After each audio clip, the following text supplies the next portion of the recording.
Yo, what's up, jazz guitar friends? Larry Tamanini here, jazz guitar under 5 minutes. Hey, you just heard me playing through On Green Dolphin Street. Just taking a chorus there, but I'm really not here to talk about that great standard. Hey, do you swing?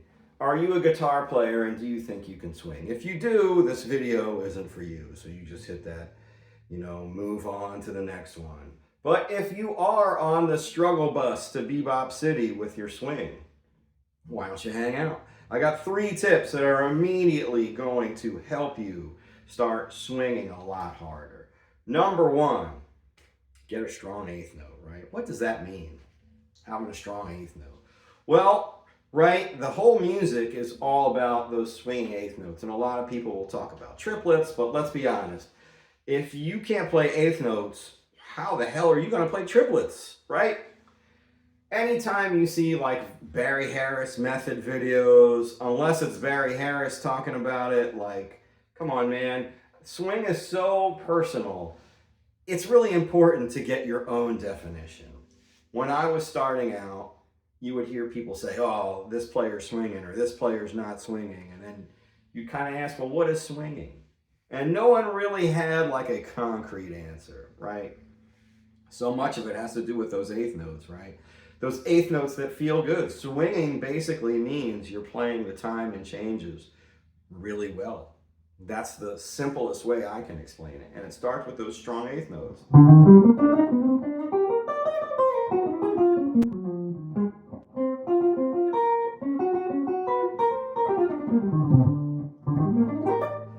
I kind of had a little bit of a triplet and some other lines there, but let's look at this.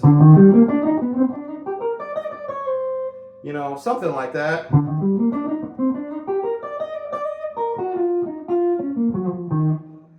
Just playing over that E flat.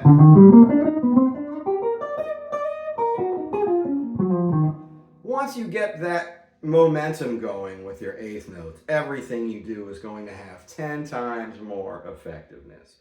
And, I used to practice my 8th notes like this. There's something you can get out of this.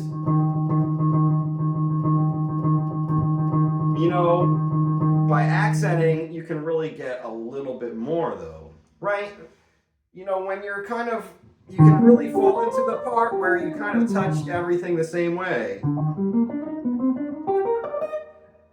You have that robo-jazz feel when that happens. It's okay, it's kind of like understated, but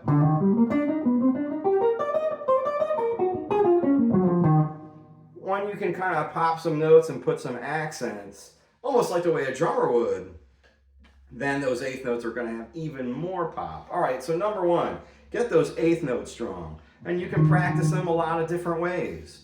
I would always sort of practice my scales and 8th notes and then sort of go to triplets. Again, people talk about triplets. If your 8th notes suck, your triplets are going to be like a disaster piece theater. So 8th notes first. Number 2, this doesn't sound like a big deal, but it's a huge deal. The best way you can improve your swing is by knowing the form and not getting lost. And that's even when drummers are soloing and trading. That's really the best time to listen. And it's really important to have, to be able to just follow ahead a little bit. And you can kind of see in that first line that I played, I sort of played all the way up to that D. That end of 4 too. And just being able to connect on that end of 4 a little ahead is really going to make a huge difference in where you're targeting your note. And when you can kind of keep doing that, you're creating forward motion or swing or whatever you want to call it. So getting those 8th notes strong, really understanding the form, and being able to be slightly ahead of the form too, just a little bit. And the third thing, weighting dominant chords and understanding how to create tension. This can be a little abstract, but when I started out, I played a whole line over like an alt, B flat alter. Why did I do that over this song? Well, check it out. Here are the chords.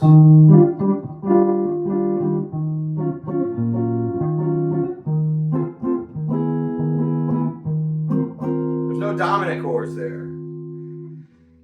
Sure, Green Dolphin Street is an easy song in a lot of ways, but it's kind of hard to play and swing over songs with no tension. So you have to figure out, well, where can I create some tension, right? Well, you can get a little tension on a major chord. There's that B natural, right? So just that one note really helps out. When I'm playing an E flat, well, a minor chord, I can make that a minor 6, right? You're going to hear that jive with the G flat in there, so that's another great way to create tension. You know, in a lot of ways, this triad part, triads are way tougher to play over than major 7, minor 7, dominant 7 chords, because you never want to be that guy playing a, you don't want to be playing an E flat major 7, or I'm sorry, an F major 7 line over this F major. You know, you never want to be the guy playing a major 7 over a triad. There's ways to do it, but you don't want to lean on it. So, well, I ended up doing my quote, which another thing that I like to do on the end was, instead of making this F and E, I kind of threw my little Philly 2-5 in there, just to manufacture, right, some tension, which you can do when you're playing solo. And weighting those dominant chords.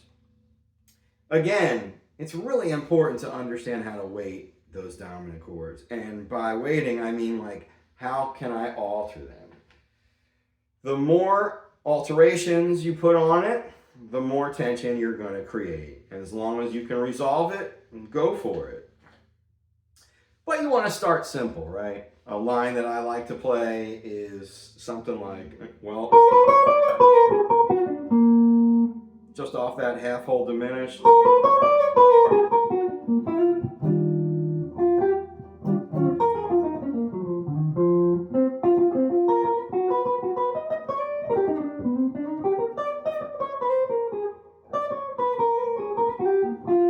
There's that line.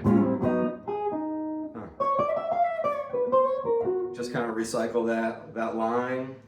It's really cool. Oops, not there. But there it is.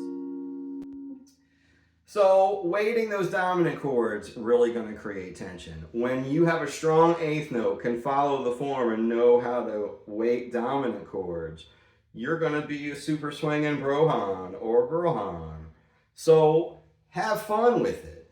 Another thing that's really important when you're trying to develop your swing feel is try to pick some players that you really like, and try to pick someone that plays on top of the beat, and try to pick somebody that plays behind the beat. For me, obviously Pat Martino's my on top, kind of, that kind of line is a very Pat inspired line, except he would resolve it correctly. But you get the idea. Pat had that on top kind of feel. And then somebody that I really like is Dexter Gordon, right? Dexter Gordon plays behind the beat.